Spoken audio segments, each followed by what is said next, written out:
For more than 20 years, the people of Totopey in the Adan East constituency have lived without access to safe and potable water. What should be a basic right has become a daily struggle for life, with regular cases of cholera, diarrhea, and skin infections. Christian Yale reports that scientists have tested samples of the water and declared it unsuitable for any use. Totopey is located in Adan East and some 3 hours drive from Accra. Survival here means fetching water from the belly of the earth and praying it does not make you sick. For over 2 decades, residents of Totopey have been digging holes near the sea to collect water that seeps in, using it without any treatment. Doris Sewu is a mother of 4, spends most of her productive hours storing water to take care of her kids. I have 4 kids. In the morning, I have to fetch water early to prepare the 2 elderly ones for school. In the afternoon, I leave the younger ones in the house with their grandma to fetch again for use in the evening. It becomes very difficult each day. This is not just about health, but also a dignity issue. Doris exemplifies the life of women in this community who queue in the morning, afternoon and evening to fetch water. I don't treat the water after fetching it. I only store it in the gallons for the debris to settle before I use for cooking and other domestic chores. Sometimes we fall sick, but we don't have a choice. They are sometimes forced to buy sachet water for bathing, but that is a luxury for most. So they rely on what seeps out of the soil, unfiltered and untreated. The fishing community has 2 pipes, but the taps do not flow. Diseases like cholera, diarrhea, as well as skin infections have become common in Totopey and neighboring towns. He gave assurance that by the end of 2021, the Member of Parliament for Ada, Comfort Doyo Kujo, upon a visit to her office, showed me letters, requests made and responses from state agencies in the past, which have all not yielded any result. It's very pathetic seeing women digging holes to fetch water for their house choices. As a woman, I don't feel comfortable.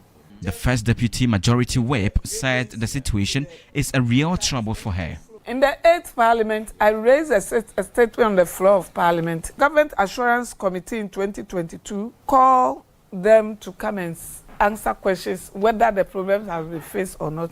They came out with a nice answer that they have faced the problem. This is it. So this 9th Parliament, I've been able to reach the Minister of Water, and the response that I've gotten there from the Minister of Works and Housing and Water Resources Office is very, very encouraging. I took samples of the water to the Center for Scientific and Industrial Research for testing, and the results are troubling. We had total coliform, which I have already mentioned as indicators. We had E. coli, which are pathogens. We have the staphylococcus, which all these parameters, it should be 0. There shouldn't be any bacteria to make it suitable for drinking. But this sample has E. coli and total coliform, which are above the recommended level. The water from Totopey does not meet the World Health Organization standards and even recommendations by the Ghana Standards Authority. Per the results from this sample, it shows that the water is not suitable for drinking purposes without any treatment. Mothers say the water is slowly killing them, yet they continue to fetch water from the same contaminated source. This is what we go through daily. It causes waste and knee pains, which affects how we are able to prepare our children for school. We plead for help. In the week ending 13th June, officials of the Community Water Sanitation Agency visited the town in the company of the MP and promised to ensure reliable and potable water supply in the area. I can't say anything about it, being it tomorrow or a year to come that we'll be able to get water. But the only thing we can do is to push it hard and harder for the government to see that indeed we are in water crisis. This is where I needed the government most. I needed the civil society most. I needed the ambassadors most, and needed the NGOs most. For Totopey and its environs, the Sustainable Development Goal 6 remains a mystery. Clean water and sanitation have eluded them. The community stands as a painful reminder of how some lives are lived far from the promises of progress. Residents here are not asking for luxury, just clean water to live and to grow. They still wait for water, for help, for change. Christian Yale, TV3 News, Totopey, Ada East.